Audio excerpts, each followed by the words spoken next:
So, welcome back to the lectures on Engineering Mathematics 1, and this is lecture number 27, and we will be continuing our discussion on integral calculus, and today's topic will be differentiation under integral sign.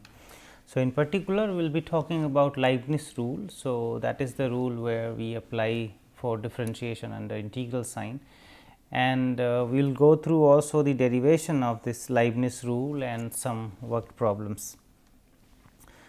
So, before we go to define this rule or discuss this rule, we need to recall the mean value theorem. So, we had already discussed in previous lectures in differential calculus this Lagrange mean value theorem, which says that this ratio here f b minus f a, the quotient over b minus a is equal to f prime xi, where xi is somewhere between a and b. And here we had this assumptions that f is continuous on the closed interval a b and differentiable on the open interval a b. So, having this mean value theorem, we can also include little more based on this Lagrange mean value theorem. So, we have this 1 over b minus a as it is, and this f b minus f a term we can write down as integral f prime x dx, because this integral if we solve. So, this is nothing but the f x, and then we have a limit here a to b. So, which will be f b and minus the f a. So, this f b minus f a exactly the same term here, and divided by this b minus a is equal to f prime z. So, now we will make another assumption. We assume that this f prime, the derivative of f, this function is denoted by this function g. So, having this, now we get another mean value theorem for integral calculus. So, here the f prime will be replaced by g, and we get this rule here. So, a to b and this g x dx will be b minus a. So, this from the left hand side b minus a and g xi. So, what is this, what does that mean here? So, if you want to integrate this a to b g x dx, this will be equal to this difference here of the limit. So, b minus a and then g xi. So, the g, the integrand, is taken at some point in the interval a to b. So, we do not know exactly where is this point, but this mean value theorem says that this integral will be equal to g at some point in the interval and multiplied by this difference of the limit b minus a. So, with this, with these two mean value theorems, we can now proceed for the Leibniz rule. So, this rule says if we have this integral u 1 alpha. So, these are the limits. So, it could be some function of alpha to u 2 alpha, and the integrand is a function of two variables. So, f x alpha dx. So, this we assume that this is a function of alpha, because we are integrating over this x. So, what is this integral? This integral depends on alpha. So, we assume that this is a function of alpha, and this rule says that if these u 1 alpha and u 2 alpha, the functions sitting in the limits here as a function of alpha, they have continuous first order derivatives with respect to alpha. So, if this is the case, we can differentiate this phi with respect to alpha, or in other words we can take the differentiation of this integral, and the rule says that this d over d alpha will go into the integral, and we will have the derivative or the differential of this f x alpha. So, the derivative of this f x alpha will be the partial derivative with respect to alpha, because there are two variables here. So, the partial derivative with respect to alpha of this, and then there will be some more terms. So, this rule says that we can take the derivative inside here, we will get this partial derivative of f with respect to alpha, then plus the derivative of the upper limit here. So, u 2 alpha, we get here d u over d alpha. So, the derivative, the ordinary derivative, because u 2 depends only on alpha. So, d u 2 over d alpha, and then in the integrand here which was f x alpha, the x will be also replaced by u 2 alpha, and then minus now for the lower limit we will have again the derivative of the lower limit d u 1 over d alpha, and the function here the integrand will be now evaluated at this u 1 alpha. So, that is the rule, it is easy to remember. So, when we want to take this like d over d alpha of this integral here u 1 to u 2 of this f x alpha dx. So, this will be equal to this derivative will go inside the integral. So, over the integrand, then this will become like partial derivative of f with respect to alpha. So, that is the one term. The second term will have the derivative of the upper limit, and the integrand will be evaluated again at this upper limit. So, this x will be replaced by u 2 alpha minus the same scenario here again. So, the derivative of u 1 the lower limit with respect to alpha, and then the integrand will be evaluated again at this u 1 alpha. So, this is the Leibniz rule, and we will go through this proof also, which is very simple with the knowledge what we have already discussed in differential calculus. We can prove that this d phi over d alpha is equal to this one.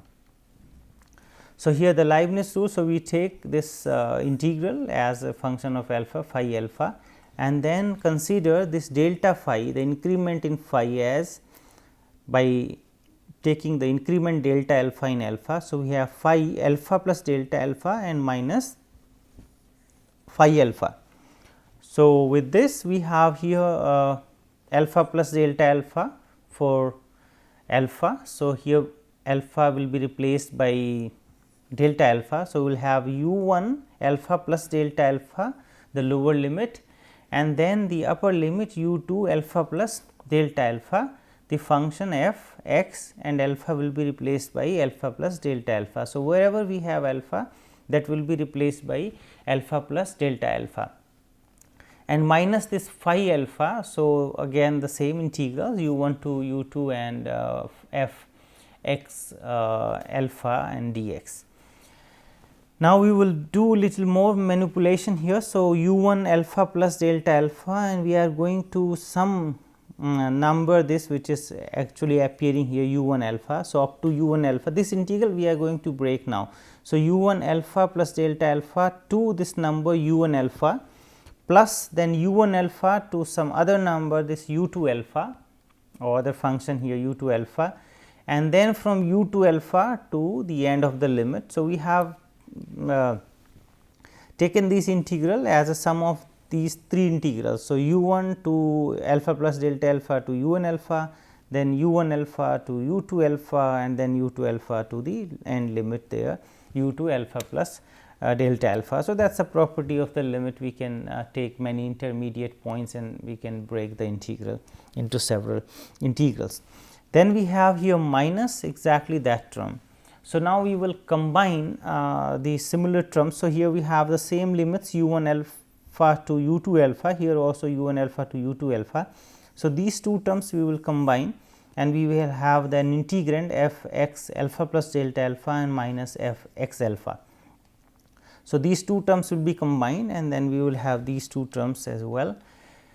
So, combining these two terms, we will get the u 1 to u 2 alpha and this the difference of the integrand f x alpha plus delta alpha minus f x alpha dx, plus this term u 2 to u 2 alpha plus delta alpha and this integrand minus. So, this here the limit we have reversed. So, now u 1 alpha to u 1 alpha plus delta alpha with the negative sign, and f x alpha plus delta alpha dx. So, now we have these three integrals, and now we will apply the mean value theorem. So, here we have this difference of f x alpha plus delta alpha and minus f x alpha. So, the difference is with the second argument alpha plus delta alpha minus f alpha. So, here we will apply the mean value theorem from differential calculus or the Lagrange mean value theorem, and in these two integrals we will apply the mean value theorem from integral calculus, which was reviewed in previous slide. So, using mean value theorem for the first integral we have this difference. So, we will apply the mean value theorem here, which says that if we divide here by delta alpha and multiply by delta alpha. So, we can do so. So, divide by delta alpha and then multiply by delta alpha here. So, this one by Lagrange mean value theorem will be the derivative with respect to alpha, because the increment is in alpha. So, derivative with respect to alpha and f x and some point here xi, which we are calling here xi 1.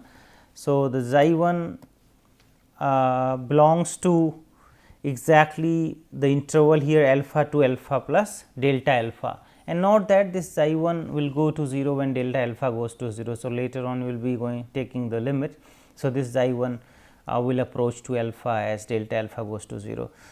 So, with this now we have the second integral, which was u 2 to u 2 alpha plus delta alpha f x alpha plus delta alpha dx, and now we will use the again the mean value theorem from integral calculus, which says that this here, because the integral is over x. So, this is like a constant in this reference. So, integral is over x. So, there will be a point somewhere in this range or the limits of this integral, where the integral value will be equal to f. So, some point here. So, xi this x will be replaced by this xi 2 and alpha plus delta alpha as it is, and then the difference of the limits. So, u 2 and this minus u 2 alpha, where now this xi 2 belongs to these limits somewhere. So, u 2 alpha to u 2 alpha plus delta alpha. So, that was the mean value theorem for integral calculus. And now, for the second integral, the same theorem we will apply. So, this x will be replaced by some xi 3. So, this function evaluation at the point xi 3 and the difference this of the limits. So, u 1 alpha plus delta alpha minus u 1 alpha, and again this xi 3 will lie between this u 1 alpha and u 1 alpha plus delta alpha. So, these three integrals will be replaced by these right hand side terms. So, again we will have one integral and these two terms. So, this was the original, the delta phi in the form of integrals, and now we will replace all. Here we have applied this Lagrange mean value theorem, then the mean value theorem for integral, here also mean value theorem for integral. So, we will get from the first term, because we have applied the Lagrange mean value theorem here. So, we get this f alpha and this d delta alpha will be there. From the second term we have applied the mean value theorem from integral calculus, and again here as well the mean value theorem from integral calculus. So, these three integrals, now we have new terms here, and we will divide by delta alpha to each of these terms. So, here delta alpha, and here also this delta alpha, here we will divide by delta alpha, and here also we will divide by delta alpha. And now, with this delta alpha, so this is delta u 2. Yeah. So, this is the increment in u 2 when we make increment in alpha by delta alpha. So, this is delta u 2, this is delta u 1. So, with this notation we move now. So, here delta u 2 over delta alpha, delta u 1 over delta alpha, and the delta alpha gets cancelled here. So, in this equation now we can pass the limit as delta alpha goes to 0. So, passing this limit delta alpha goes to 0, this will become d phi over d alpha, the derivative, and this first term. So, the xi 1 will go to alpha, and we have u 1 alpha to u 2 alpha f alpha, the rest everything is same. So, this xi 1 goes to alpha when delta alpha goes to 0. Here we have this xi 2 term, and the xi 2 lies between u 2 alpha and u 2 alpha plus delta alpha. So, when delta alpha goes to 0, this xi 2 will go to u 2 alpha and then here also when delta alpha goes to 0, this will go to alpha, and here this will become the derivative again, the u 2 over d alpha minus the same thing here, the xi 3 lies between u 1 alpha to u 1 alpha plus delta alpha, and when delta alpha goes to 0. So, this term xi 3 will go to u 1 alpha. So, we have here f and u 1 alpha, and this alpha plus delta alpha will be alpha as delta alpha goes to 0, and then this delta u 1 over delta alpha will become the derivative again of u 1 with respect to alpha. So, we are done with the rule. So, which says that this differentiation under integral sign. So, when we want to take the differentiation, it will go to the integrand. So, the partial derivative of f with respect to alpha, and there will be a term du 2 over del alpha. So, the upper limit, the derivative of the upper limit, and that same limit will be substituted in the integrand, and minus the lower the derivative of the lower limit, and the same limit will be substituted into the function. So, a particular case which we often use, so we assume that u 1 alpha and u 2 alpha, they do not depend on alpha. So, they are constant. So, in that case the second and the third term here will be cancelled, because du 2 over d alpha and du 1 over d alpha will become 0, and then we have only the first term. So, if we have the constant limits, we will have only the one term when we take the derivative or we differentiate under integral sign. So, we will have only the one term, because these two terms will cancel out, or usually we write like d over d alpha of this integral. So, this d over d alpha, because these limits are constant, will go to the integrand, and then we have this differentiation under integral sign. So, we can take this derivative into the integral, but this will be like partial derivative, because f depends on now two variables x and alpha. So, now in this example 1, we will show that the integral 0 to infinity tan inverse a x over x and 1 plus x square dx is pi by 2 the logarithmic of 1 plus a, and a is greater than or equal to 0. So, this idea of this differentiation under integral is very often used to compute such complicated integrals, and they become very simple with the idea of this differentiation under integral sign, because we consider actually in this case this integral, the given integral, as a function of a, because the a is there in the tan inverse. So, this is the phi a, and 0 to infinity tan inverse a x, x over x square plus dx. So, the given integral we have taken as a function of a, and now we will take the derivative, or we will differentiate this with respect to a. So, with the differentiation, if we can see some a simplification or the resulting integral we can easily solve, then this is going to be useful, because the integral given in this form is it's a little bit complicated to evaluate. But if we differentiate here with respect to a, then what will happen? So, the limits will be treated as a constant here, though one should note that in general this Leibniz rule, or the differentiation and the integral sign, which the rule we have proved, that is not valid for improper integrals.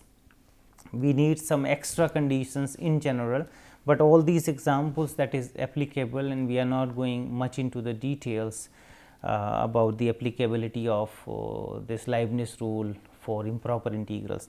So, all the examples considered here, that rule is applicable.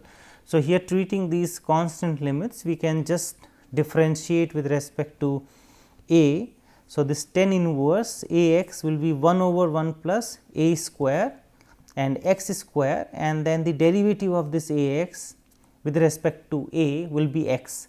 So, there will be a term x in the numerator, and there is a term in the denominator. So, this x will get cancelled with that x. So, note that.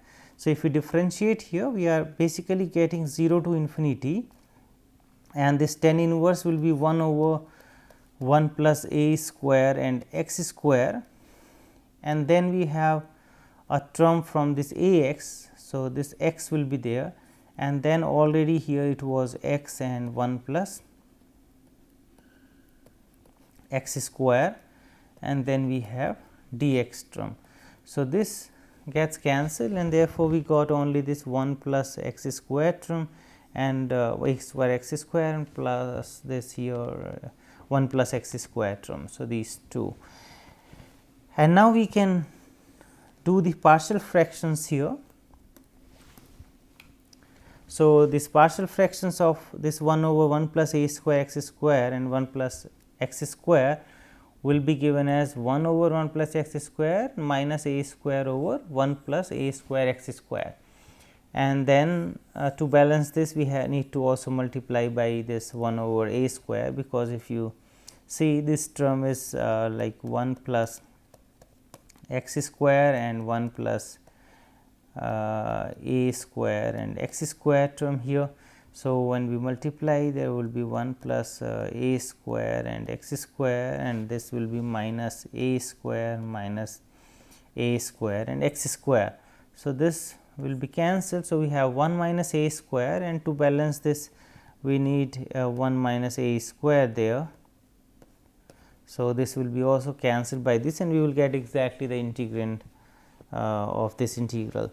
So, this is fine. So, with this partial fractions, and now we can easily integrate this. So, the first integral is over 1 over x square, which is tan inverse x, and in the second case also we have tan inverse a x and that divided by a. So, this will be 1 over 1 minus a square. The first integral gives tan inverse x and minus. So, 1 over a, and this a square will give us a and tan inverse a x, and the limit 0 to infinity. So, when we put this infinity, tan inverse x, when x goes to infinity, this will be pi by 2, and minus here also it will be pi by 2. So, minus a pi by 2, and when we take the limit, the lower limit as x goes to 0, both will become 0. So, we will have 1 over 1 minus a square, and pi by 2 we can take common, and we will get 1 minus a. So, this is the integral, and this 1 minus a, here we have 1 minus a square. So, this can also be cancelled out, and we will get here 1 plus a.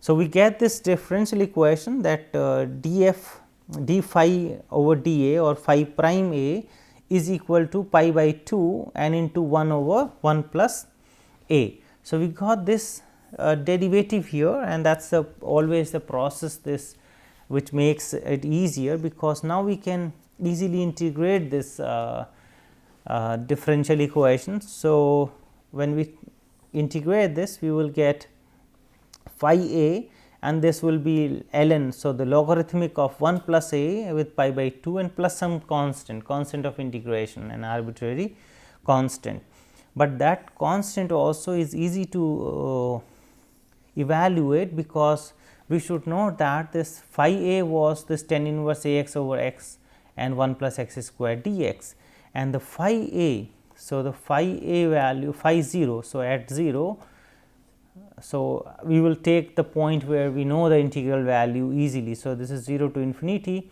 and tan 0. So, this will be a 0. So, here we have phi 0 is 0. This information is given, which we can use here to evaluate this constant c. So, with this phi 0 is equal to 0. So, here 0, and then this is 0. So, ln 1 is 0 again. So, we get the c is equal to 0. So, we got this constant as 0, and then phi a becomes pi by 2 ln 1 plus a. So, phi a is pi by 2, and this ln. So, this log is just the natural logarithmic ln and 1 plus a, and this is what we want to prove. So, we got this value here by using this Leibniz rule or the differentiation under integral sign quite easily. So, another example where we will be evaluating 0 to infinity power minus x square and cos alpha x dx. So, again the same process. So, we will take this as a phi of alpha, the function of alpha, and then get the derivative of this phi with respect to alpha. So, here this will become with minus sign. So, minus sin alpha x, and this alpha x with respect to alpha will give us x, and that is exactly the point, because this was not easy to differentiate partially, but now since x has appeared here with e power minus x square, and now we can easily differentiate. So, we can easily integrate this term and differentiate this term. So, we can apply the rule of partial integral by parts. So, by doing so we will get this phi prime alpha. So, here integration by parts, we will get this e power minus x square over 2 with minus sign, and with this minus sign will make it plus. So, that is the integral of this one, and the sign remain. So, sin alpha x, and then the limit 0 to alpha, then there will be a minus sign, and this minus minus will become plus. We have 0 to infinity. So, 0 to infinity, again the integral of this e power minus x square x, which is minus e power minus x square over 2, and this sign, the derivative of this sin alpha x will be cos alpha x, and then the derivative of alpha x will be alpha and dx. So, we have now this here, when x goes to infinity, this will go to 0, and when x goes to 0, because of the sign, this will go to 0. So, the first term will vanish, and then the second one, we have this minus sign with half, and this e power minus x square cos alpha x, the same integral which we have started with phi a. So, this will be like minus alpha by 2 and this phi a. So, minus alpha by 2 and this phi a, another same integral. So, we get this differential equation phi prime alpha is equal to minus alpha by 2 and phi a. So, which is very simple to integrate. So, we can take this phi alpha to the left hand side, and here the d alpha will go to the right hand side, and integrating this. So, we will get this logarithmic of this phi alpha and is equal to minus alpha square by 4 plus some constant, and this phi alpha. So, we will take the exponential this side. So, we will get exponential minus alpha square 4 into e power c, and that e power c we can assume another constant. So, we have c 1 e power minus alpha square by 4.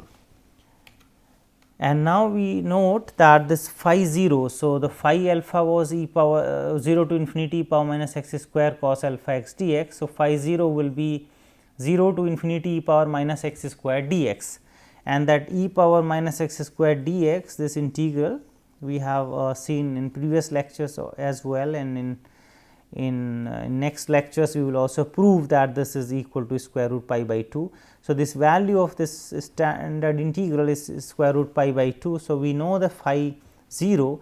So, by this we can compute now the c 1. So, the c 1 will be square root pi by 2, because when we put alpha 0 here, this e power minus alpha square by 4 will become 1. We have c 1 right hand side, and this will be square root pi by 2.